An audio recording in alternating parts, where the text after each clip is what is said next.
नमस्कार, future express में आप सभी का स्वागत है। मैं हूं सुमित और वीकली एक्सपायरी का दिन भारतीय बाजारों में लोअर लेवल से एक रीबाउंड और रीबाउंड के बाद डे हाई के आसपास इंडिसेस अभी कामकाज करता हुआ दिखाई पड़ रहा है। हालांकि बहुत तेज बढ़त नहीं है, लेकिन निचले स्तर से एक अच्छी रिकवरी इंडिसेस में जरूर आते हुए दिखाई पड़ी है। निफ्टी करीब 19,847 848 के जोन्स में अभी कामकाज कर रहा है और 19,853 ये इंडिसेस का आज का डे हाई है। तो ऑलमोस्ट डे हाई के आसपास निफ्टी सो फार ट्रेड करता हुआ आपको दिखाई पड़ेगा।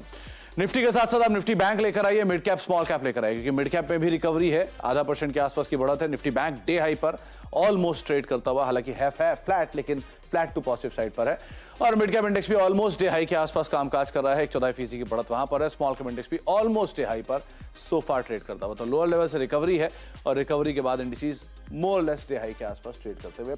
हैवी वेट्स का पार्टिसिपेशन है, एडवांस डिक्लाइन आपकी स्क्रीन पर है। 1700 शेयर तेजी में, 1175 शेयरों में बिकवाली है, यानी कि ब्रॉडर मार्केट्स के अंदर खरीदारी का रुख अभी भी बना हुआ है। तभी 1200 शेयर गिरने वाले और 1600, 1650, 1700 शेयर ऐसे हैं जो कि तेजी के साथ कामकाज करते हुए दिखाई पड़ रहे हैं। मेजर कंट्रीब्यूटर में सिलेक्टिव बैंक्स हैं, हैवी वेट्स हैं जो कि पार्टिसिपेट करते हुए आपको दिखाई पड़ेंगे। रिलायंस एक एडजस्टमेंट के बाद आज 22 अंकों का पॉजिटिव कंट्रीब्यूशन। आईटीसी अपने नए ऑल टाइम हाइस पर 20 अंकों का contribution. Kotak Mahindra bank, SBI जहां से पॉजिटिव कंट्रीब्यूशन है। इन्फोसिस, टीसीएस, आईटी पैक पूरा नेगेटिव साइड पे कंट्रीब्यूट करता हुआ एक बार फिर से करीब 30-35 अंकों का कंट्रीब्यूशन नेगेटिवली यहां से आ रहा है। और अल्ट्राटेक सीमेंट 3 अंकों का नेगेटिव कंट्रीब्यूशन यहां से देखने को मिल रहा है।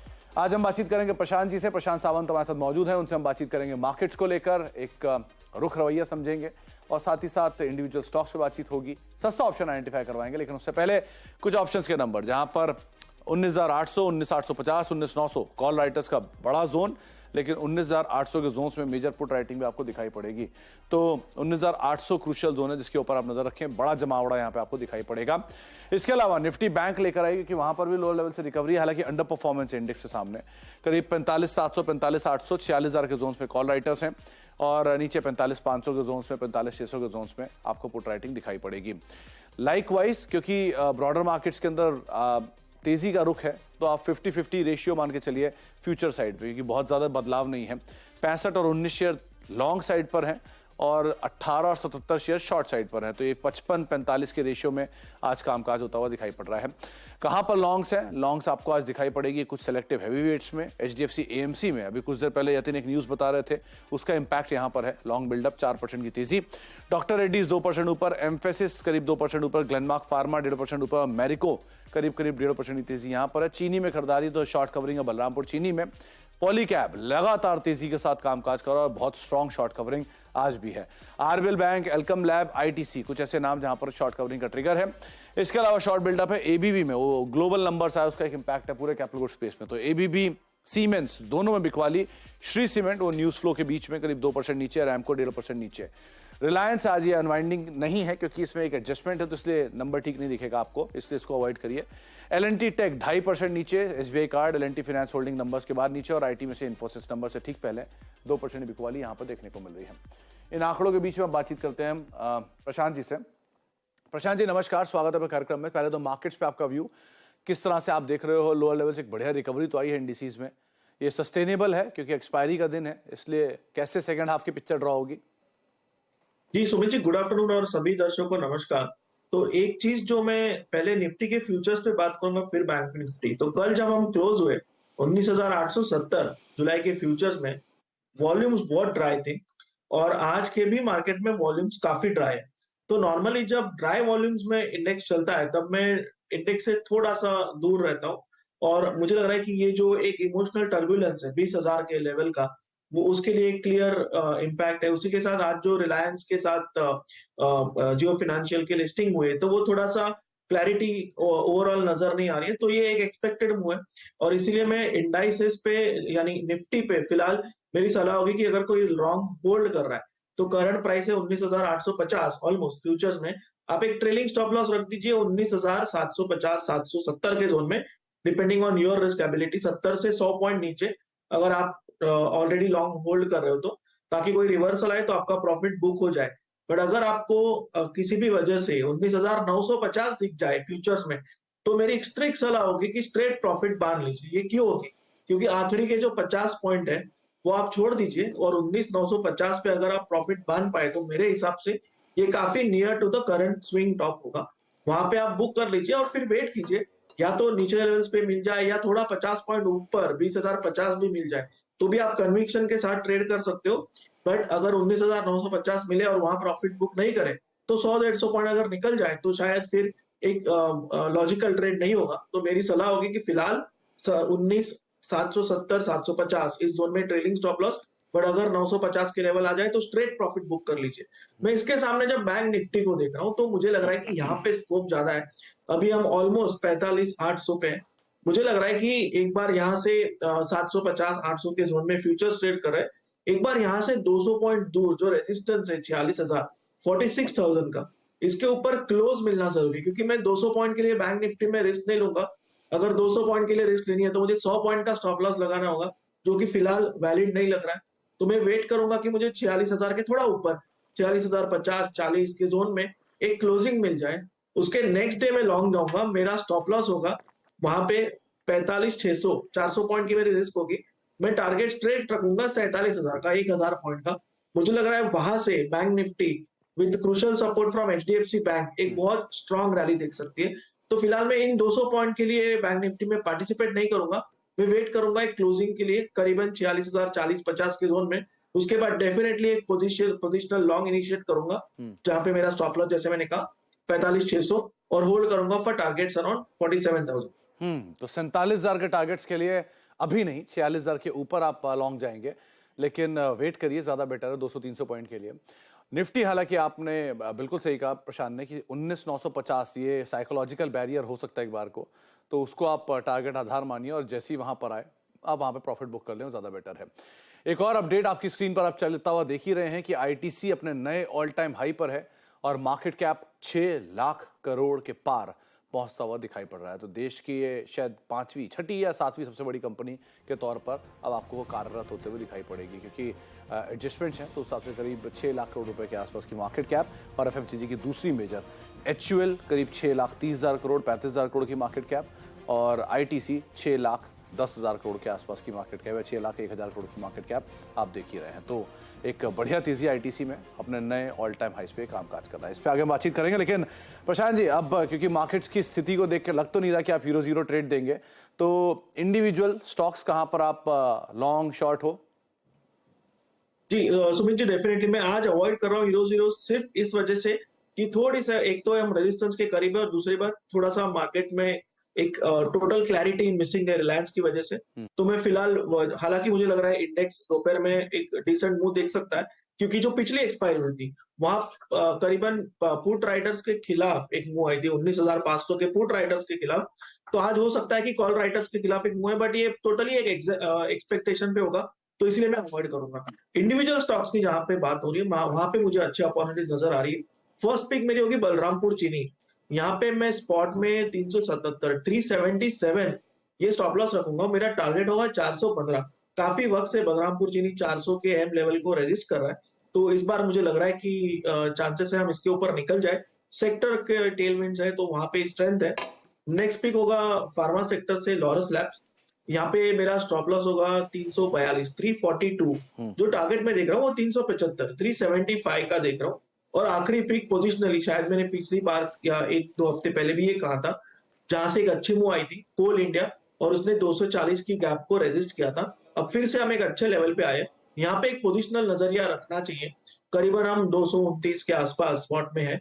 मेरे हिसाब से 222 आपका स्टॉप लॉस होना चाहिए, और आप टारगेट 250 के नीचे यानी 248 तक रख सकते हो। बट पोजिशनली मुझे लग रहा है कि ये अगले 2 से 3 महीनों में हो सकता है 275-80 के लेवल भी दिखाए। बहुत स्ट्रॉन्ग एक्यूमुलेशन नजर आ रहा है, तो यहाँ पे एक पोजिशनल ट्रेड डेफिनेटली ली जा सकती है। तो 3 नाम, तीनों के तीनों लॉन्ग साइड पर आप चलते हुए देख रहे हैं।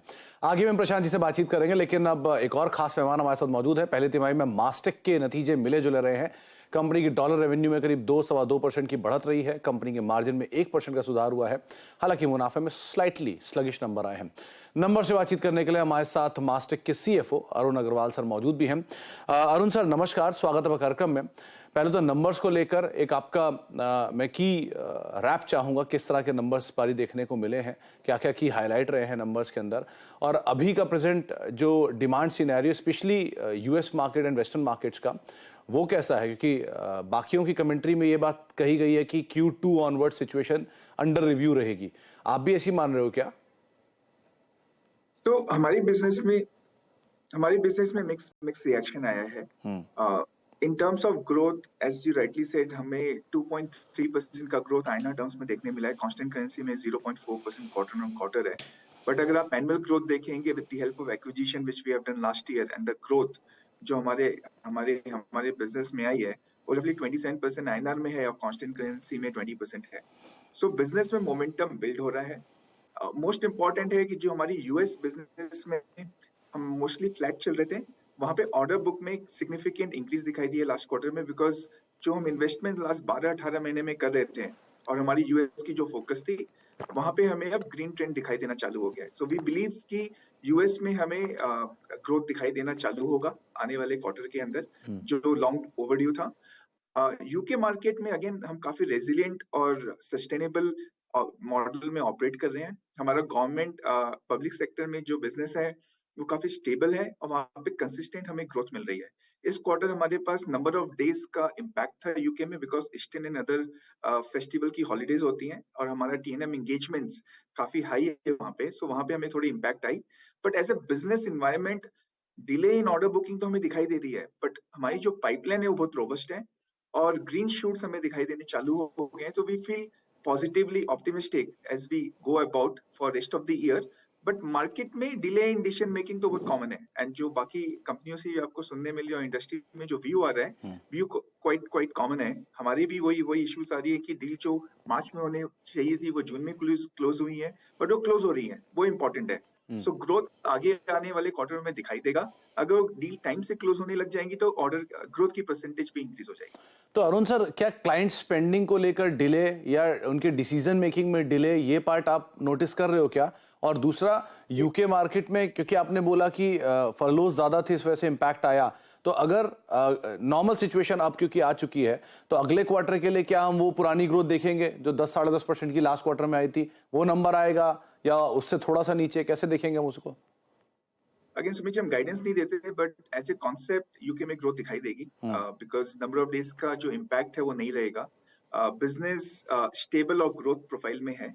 सो यूके में कंसिस्टेंटली आपको वो पैटर्न ग्रोथ का दिखाई देने मिलेगा। परसेंटेज प्लस एंड माइनस हो गए ग्रोथ के, बट ग्रोथ दिखाई देगी।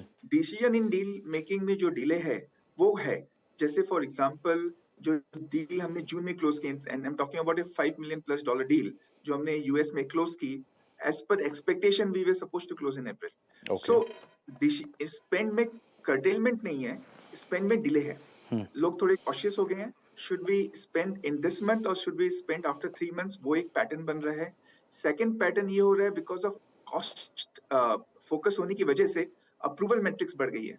जो अगर CIOs डिसीजन लेते थे उस पर्टिकुलर थ्रेशोल्ड में अब CEO की अप्रूवल आ गई है, जहां पे पहले CEO अप्रूवल लेते थे वहां पे बोर्ड की अप्रूवल आ गई है। सो डिसीजन मेकिंग थोड़ी सी लॉन्ग टर्म हो, मतलब का जो टाइम पीरियड होता है वो थोड़ा सा इंक्रीज हो गया। ओके तो अरुण सर, ये दोनों काम के अलावा एक बड़ा अपडेट और है कि आपने AI स्पेस के अंदर एक बड़ा एक्विजिशन किया है।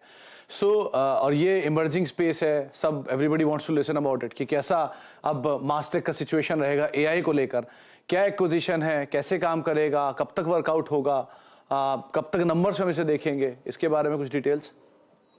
तो अगेन ये टक अंडर एक्विजिशन है, as you rightly said, data and data AI के अंदर इसकी इन्वेस्टमेंट है, and as you rightly said again data is any customer you go to, they want data, right? And when we talk about data, is about cloud data and data modernization. Again, multiple stack है उसके अंदर, not getting into details, but Mastech as a pedigree, we already have AI capability also. तो ये जो capability हमने acquire की है together, it will give us very good growth momentum as we go by, because अब क्या होगा कि अगर आप Snowflake देखें या Databricks देखें, उन प्लेटफॉर्म कंपनीज ने भी अपने एंड पे काफी सिग्निफिकेंट इन्वेस्टमेंट AI टाइप में किया है, right? And when we do as a service company, we also have capability in AI. So आपकी जो पूरी गैमेट है इन दी AI और डेटा स्पेस में, वो काफी स्ट्रांग हो रही है मास्टेक के लिए। इनफैक्ट रिसेंटली हमने अपने इन्वेस्टर डेक में भी रिपोर्ट किया है, we participated in one AI you can say competition for one of the customer, and we beat down everyone and we came out first and we got 2 or 3 projects with that customer to start with. वो जब discovery complete होगी तो उस पे आने वाली business AI platform में further couple of $1 million की होगी. So the acquisition is going to further help us to keep growing in both data and the data AI. बहुत बहुत शुक्रिया अरुण सर हमारे साथ मौजूद रहने के लिए। समय का अभाव है, वरना आपसे और इसके ऊपर हम बातचीत करते और थोड़ा नंबर्स पे डिटेल करते, लेकिन समय का अभाव था। बहुत बहुत शुक्रिया अपना समय में देने के लिए और हमसे बातचीत करने के लिए। तो मास्टेक का स्टॉक एक बार लेकर आइए। 2.5-3% की एक बढ़िया तेजी यहाँ पर देखने को मिली डे हाई पर। इनफैक्ट 3% ऊपर है, डे हाई पर कामकाज कर रहा है। 2235 का मौजूदा स्तर 3% की उछाल के साथ ट्रेड करता हुआ दिखाई पड़ रहा है। प्रशांत सर, दो स्टॉक्स के ऊपर बातचीत करना जरूरी है आज आपसे। पहला तो HDFC AMC, अभी थोड़ी पहले वो एक्सक्लूसिव खबर चलाई, उसका एक इम्पैक्ट देखने को मिल रहा है। और दूसरा पॉलीकैब, तेजी है और लगातार बनी हुई है। तो इस तरह की तेजी के साथ ये स्टॉक कामकाज कर चुका है पिछले करीब 3 दिनों में नंबर्स के बाद से। तो कहां थमेगी, क्या करें दोनों तरह के इन्वेस्टर जिनमें एक मूव आया है, कहां पर स्टॉप लॉस रखें, क्या ट्रेल करें, क्या सिचुएशन है? जी सुमित जी, सबसे पहले HDFC AMC पे बात करते हैं, जो आज का हाई बना हुआ है करीबन 2550। अगर इसके ऊपर हम निकलते हैं और क्लोज हो जाता है तो मुझे लग रहा है ये स्टॉक और स्ट्रेंथ दिखा के और कम से कम 2600-650 तक भी जा सकता है। बट यहाँ पे मैं फ्रेश बाइंग रेकमेंड नहीं करूंगा क्योंकि ये स्ट्रेच्ड है। अगर आपके पास पोजीशंस हो तो मुझे लग रहा है आपको बहुत कंफर्टेबली ट्रेल करना चाहिए, क्लोजली नहीं ट्रेल करना चाहिए। अगर हम अभी 2515 पे है तो आपका ट्रेलिंग स्टॉप लॉस होना चाहिए 2460-65, एटलीस्ट 2% नीचे, और आप कंफर्टेबली ट्रेल करो। इसके नीचे अगर क्लोज हो स्पॉट तो ही एग्जिट करो। मुझे लग रहा है यहाँ से सिर्फ आज के हाई के ऊपर निकल जाने पे आपको कम से कम 3-4% की और मूव आ सकती है। जहां तक पॉलीकैब की बात है तो यहाँ पे जस्ट एक एग्जांपल मैं देना चाहूंगा, जो ट्रेड मैंने रेकमेंड की थी। और कभी कभी ये होता है कि we are early in the trade. यहाँ पे मैंने एक 3600 की कॉल दी थी हमारे चैनल पे करीबन 105-6 पे, जिसका स्टॉप लॉस था करीबन 60 और वो स्टॉप लॉस ट्रिगर हो गया था। उसके बाद अगर इसी महीने में, बट अगर आज उस कॉल का भाव देखे तो वो 700-800 के रेंज में गई है। तो ये मैं इसलिए नहीं कह रहा हूँ क्योंकि कुछ क्लेम करने, बट ये कह रहा हूँ कभी कभी एक ट्रेड इंडिकेशन देती है बट वो ऑप्शंस में शायद ना चले, बट वो पोजिशनरी चलती है। तो अभी पॉलीकैब भी उसी कैटेगरी में जा चुका है। शायद कल अनुज जी ने भी ये कहा था कि आपके पोर्टफोलियो पिक में होना चाहिए। मुझे लग रहा है करंट लेवल पे फ्रेश बाइंग रेकमेंड नहीं करूंगा, 4500 का लेवल चल रहा है। बट अगर किसी भी वजह से कोई डिप आए और ये स्टॉक आपको 4350-40 के जोन में मिले तो आप इसको एक लॉन्ग टर्म नजरिए से ऐड कर दीजिए। टर्न अराउंड है और मुझे लग रहा है कि ये ऑल टाइम हाई पे जो ट्रेड कर रहा है डेफिनेटली विथ वॉल्यूम्स। तो यहाँ पे अगर किसी के पास पोजीशन हो तो आप बहुत कंफर्टेबली 4300 से ट्रेल करो। बट जिन्हें ऐड करना है वो 4400 के आसपास आ जाए तो धीरे धीरे ऐड करना शुरू कर सकते हैं। मुझे लग रहा है अगले 2 से 2.5 सालों में ये स्टॉक बहुत अच्छे रिटर्न्स दे सकता है फ्रॉम अ पोर्टफोलियो पर्सपेक्टिव। तो पोर्टफोलियो स्टॉक है, लेकिन हाँ बड़ी तेजी दिखा चुका है, तो थोड़ा नीचे मिले तो ज्यादा बेहतर विकल्प होगा आपके लिए फर्दर एडिशन के लिए। एक ब्रेक का वक्त है, ब्रेक के बाद लौटेंगे और आगे भी हम बातचीत करेंगे। प्रशांत जी से एक सस्ता ऑप्शन उनसे आइडेंटिफाई करवाते हैं, छोटे से ब्रेक के उस पर। आप देख रहे हैं फ्यूचर एक्सप्रेस और मार्केट्स में लोअर लेवल से रिकवरी और ऑलमोस्ट डे हाई के आसपास कामकाज होता हुआ दिखाई पड़ रहा है। तो प्रशांत सर, अब सस्ता ऑप्शन कौन सा चुना आपने? जी सुमित जी, कोटक बैंक एक रेंज ब्रेकआउट दिखा रहा है और वॉल्यूम बैक्ड है, एक्सपेक्टेड मूव है। तो यहाँ पे अगस्त महीने की 1940 स्ट्राइक प्राइस की कॉल ऑप्शन 1940 जो करीबन 55-56 के जोन में, यहाँ पे मेरा स्टॉप लॉस होगा 30 का। जो मेरा टारगेट होगा वो होगा 85 से लेके 95 का। मुझे लग रहा है अगस्त में शायद ये ब्रेकआउट सस्टेन कर जाए तो ये टारगेट्स कंफर्टेबली आ सकते हैं। 1990, 2010, 2060 ये वो जोन्स जिन पे अटकता है आमतौर पे। तो 1940 की कॉल देखिए आप, 85-95 के टारगेट्स के लिए इसको आप देख सकते हैं, 57 के जोन्स में है। 30 का एक स्टॉप लॉस लगाकर यहाँ पर आप लॉन्ग साइड पर जा सकते हैं। ये कोटक महिंद्रा की वो रेंज ब्रेकआउट प्रशांत जी यहाँ पर नोटिस कर रहे हैं। बहुत बहुत शुक्रिया प्रशांत जी हमारे साथ मौजूद रहने के लिए और सभी शेयरों पर, बाजार पर अपनी राय रणनीति हमसे शेयर करने के लिए। मार्केट स्टे हाई पर है, ब्रेक का वक्त है, ब्रेक के उस पार सास बहुर सेंसेक्स आशीष वर्मा के साथ। नमस्कार।